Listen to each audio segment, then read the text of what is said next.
नमस्कार, पायनियर देख रहे हैं आप और मैं हूं आपके साथ कृष्णा। कोरोना महामारी के बीच म्यूकरमाइकोसिस यानी ब्लैक फंगस बेहद ही खतरनाक साबित होता जा रहा है। देश के कई राज्यों में काफी सारे केसेस मिले हैं और काफी सारी जो डेथ है इससे हुई है। लेकिन इसके साथ साथ व्हाइट फंगस की भी जो समस्याएं हैं सामने आ रही है, जिससे लोगों में ये संक्रमण देखने को मिल रहा है। इसी बीच हमारे साथ इसी विषय पर जुड़े हैं डॉक्टर ललित हासीजा जी। उनसे जानेंगे कि किस तरीके से ये क्या है ब्लैक फंगस और व्हाइट फंगस, जिस तरीके से कोरोना महामारी में ये केस सुनने को मिल रहे हैं, उनसे जानेंगे और क्या क्या इससे जो प्रिकॉशन है लोग लेकर इससे दूर रह सकते हैं। सर, सबसे पहले बताएं कि ये ब्लैक फंगस क्या है और इसी बीच व्हाइट फंगस भी लोगों में देखने को मिल रहा है, जरा इसके बारे में बताएं। ब्लैक फंगस जिस तरीके से आप देख रहे हैं आजकल बहुत ये विषय चर्चा में है और इसके पेशेंट भी हम देख रहे हैं। इसको बेसिकली म्यूकोरमाइकोसिस बोलते हैं। ये एक तरीके का फंगल इन्फेक्शन है जो उसको एक म्यूकोरोसील ग्रुप में आता है, इसकी जो क्लासिफिकेशन है। इस तरीके के जो पेशेंट जिनको ये अफेक्ट करता है, आजकल के जो हम दिन में देख रहे हैं, ये जो पेशेंट कोविड से रिकवर हुए हैं, कोविड-19 से, और जिनको खासकर अनकंट्रोल्ड डायबिटीज़ रहा है और जिनके ऊपर स्टेरॉइड्स का यूज़ किया गया है, उनका शुगर लेवल काफ़ी ज़्यादा बढ़ गया है। और काफ़ी सारे पेशेंट जो आईसीयू में एडमिट थे, जिनको ऑक्सीजनेशन दिया गया है विद ह्यूमिडिफिकेशन, उन पेशेंट्स में ये बहुत ज़्यादा इसका इंसिडेंस हुआ है और हम देख रहे हैं दिन ब दिन इसके पेशेंट बढ़ते ही जा रहे हैं। ठीक है, तो ये जो बीमारी है सिर्फ कोविड पेशेंट्स को हो रही है या फिर जो नॉर्मल पेशेंट्स और मरीज हैं उनको उनमें भी देखने को मिल रही है? नहीं, ये नॉर्मल पेशेंट की तो अपनी इम्यूनिटी बहुत अच्छी होती है, तो नॉर्मल पेशेंट में, हालांकि ये फंगस हवा में रहता है, जहाँ नमी ज़्यादा हो, आपका गार्डन है, कोई पुरानी जगह है, वहाँ ये फंगस पहले से भी रहता था।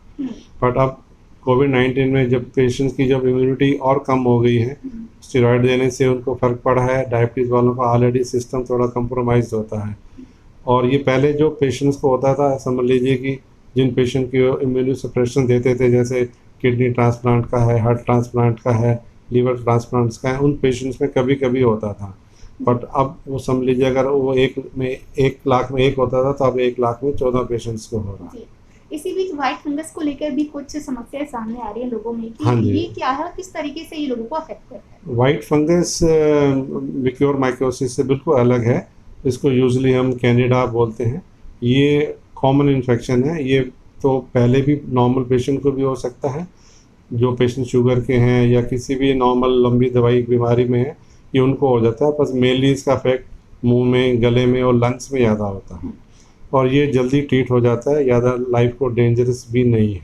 ब्लैक फंगस से ज़्यादा ब्लैक फंगस से ज़्यादा डेंजरस नहीं है, क्योंकि इसका ट्रीटमेंट आसान है और जल्दी रिस्पॉन्ड करता है ये मेडिसिन से।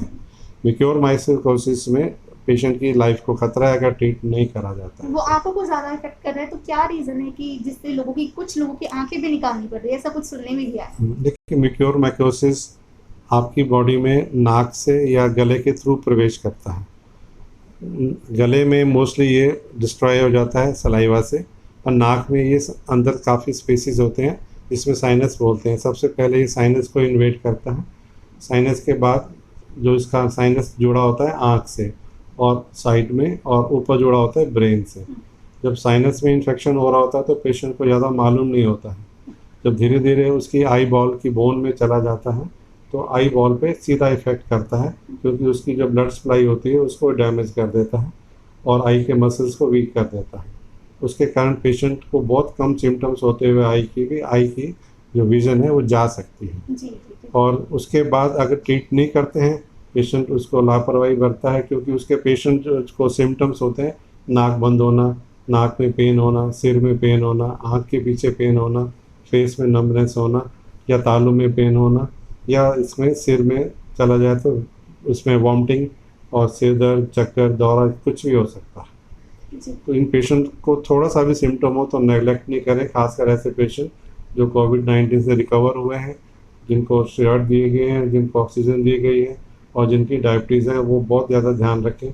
छुट्टी होने के बाद भी आप अस्पताल के बाद मास्क लगाएं, क्योंकि मास्क ही उनको कोरोना, जैसे कोरोना के लिए मास्क लगा रहे हैं, तो ये मास्क ही उनको फंगस से भी बचाव रखेगा, क्योंकि ये भी हवा के जरिए ही आता है। कोविड पेशेंट इससे कब तक रिकवर हो सकता है, कितना वक्त लेता है ठीक होने में? देखिए, आप जो पेशेंट हमारे पास किस स्टेज पे आता है उस पर डिपेंड करता है। इनिशियल स्टेजेस में अगर डिजीज़ सिर्फ साइनस में लोकेटेड है तो हम साइनस को ऑपरेट करके उसको निकाल देते हैं और उसका टेस्ट करा लेते हैं कि फंगस किस तरीके का है, उसका कल्चर कराते हैं और उसके बाद उसको एम्फोटेरिसिन बी टाइप की जो मेडिसिन है वो दी जाती है इंजेक्शन से। उसके इंजेक्शन जो आते हैं दिन में अराउंड 250 से 300 मिलीग्राम की डोज दी जाती है और कम से कम 1 हफ्ते से लेकर 2 हफ्ते तक दी जाती है। अगर एक बार पेशेंट उसको एडमिट करते हैं तो उसको कम से कम 10 दिन का स्टे हॉस्पिटल में चाहिए होता है, जिसमें उसका ऑपरेशन वगैरह और उसका जो इंजेक्शन का ट्रीटमेंट है और एंटी फंगल ट्रीटमेंट बाद में भी उसको करीब 3 से 4 हफ्ते लेना पड़ सकता है। और जो पेशेंट लेट आते हैं, जिनकी आइज़ में प्रॉब्लम चली जाती है, जिनका विज़न चला गया है, उसमें अगर डिजीज़ ज़्यादा है तो कई बार हमको आइज़ को सारा टिश्यू क्लियर करके फिर एंटी फंगल देते हैं और बहुत डैमेज केसेस में आई बॉल भी रिमूव करना पड़ता है। जी। तो और उस पेशेंट की रिकवरी में समझ लीजिए 2 हफ्ते लग जाएंगे जब तक उसका आइज़ का जो जख्म बना है ऑपरेशन का वो ठीक नहीं होता। मरीजों को किस तरीके की सावधानियां बरतने की जरूरत है इस ब्लैक फंगस या व्हाइट फंगस से बचने के लिए? देखिए, अननेसेसरी यूज़ ऑफ स्टेरॉइड्स से सबसे बड़ा जो हमको कारण नज़र आया है, जिससे नॉर्मल पेशेंट की भी इम्यूनिटी कम हो जाती है, वो यूज़ नहीं करना है बगैर डॉक्टर की सलाह के। जी। अगर आप डायबिटिक हैं, कोविड से रिकवर हो गए हैं, तो आप मास्क उसके बाद भी आपको लगाना ही है, क्योंकि वो एक आपको बहुत अच्छा ज़रिया है बचाव का। जी। और नॉर्मल विटामिन वगैरह अपनी इम्यूनिटी स्ट्रॉन्ग करने के लिए डाइट सब प्रिकॉशन रखना है आपको। जी जी, अगर हम बात करें फरीदाबाद की, तो फरीदाबाद में अगर ऐसे केसेस आते हैं सामने तो फरीदाबाद का हेल्थ सिस्टम किस तरीके से इस चीज़ को फेस करने के लिए तैयार है और क्या क्या जो तैयारियां हैं इसको लेकर की गई हैं? देखिए, फरीदाबाद का हेल्थ सिस्टम इस बीमारी को लेके लिए अच्छी तरह तैयार है, क्योंकि मोस्टली इसमें जो सर्जरी की ज़रूरत पड़ती है उसमें ENT surgeon, eye surgeon, neuro surgeon और फेशियोमैक्सी सर्जन वो मोस्टली सारे बड़े हॉस्पिटल्स में उनकी एक टीम बना दी गई है। और एम्फोटेरिसिन बी की अभी थोड़ी शॉर्टेज चल रही है, मेरे ख्याल सरकार उसको भी देख रही है इस इश्यू को और जल्दी से जल्द उस इंजेक्शंस की कमी को पूरा कर दिया जाएगा, क्योंकि उसके बगैर ट्रीटमेंट करना पॉसिबल नहीं है। क्योंकि अगर आप ऑपरेशन करते हैं और दवाई नहीं दे पाते हैं तो फिर आपका पेशेंट को इम्प्रूवमेंट नहीं हो पाएगा। तो किस तरीके से जो ये जो बीमारी है इसके लिए कुछ अलग से सेंटर बनाने की ज़रूरत है, या फिर क्योंकि ब्लैक फंगस को लेकर बहुत ज़्यादा जो है केसेस सामने आ रहे हैं, बहुत ही खतरनाक बीमारी साबित हो रही है? बिल्कुल खतरनाक है, अगर इसको ट्रीट नहीं करते तो इसमें 100% मोर्टेलिटी है, क्योंकि ये सीधी साइनस के बाद आइज़ में, आइज़ के बाद ब्रेन में जाती है वेसल्स के थ्रू, और ब्रेन में जाने के बाद ऑलमोस्ट समझ लीजिए 90 to 95% पेशेंट की डेथ हो जाती है। जी।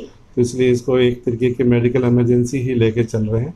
मोस्टली हॉस्पिटल्स ने अपने एक आइसोलेशन वार्ड बना लिए हैं, जिसमें वो जैसे कोरोना के लिए आइसोलेशन वार्ड बनाया गया था, इसलिए म्यूकोर माइकोसिस के लिए भी आइसोलेशन वार्ड बना दिए हैं जहाँ पेशेंट को अलग से रखा जाता है। तो अलग से सेंटर बनाने की ज़रूरत नहीं है, क्योंकि इसमें जो प्रक्रिया है सर्जरी की वो काफ़ी जटिल है, तो नॉर्मल अलग सेंटर में वो सारे इंस्ट्रूमेंट और ऑपरेशन थिएटर का सुविधा नहीं दे पाएंगे।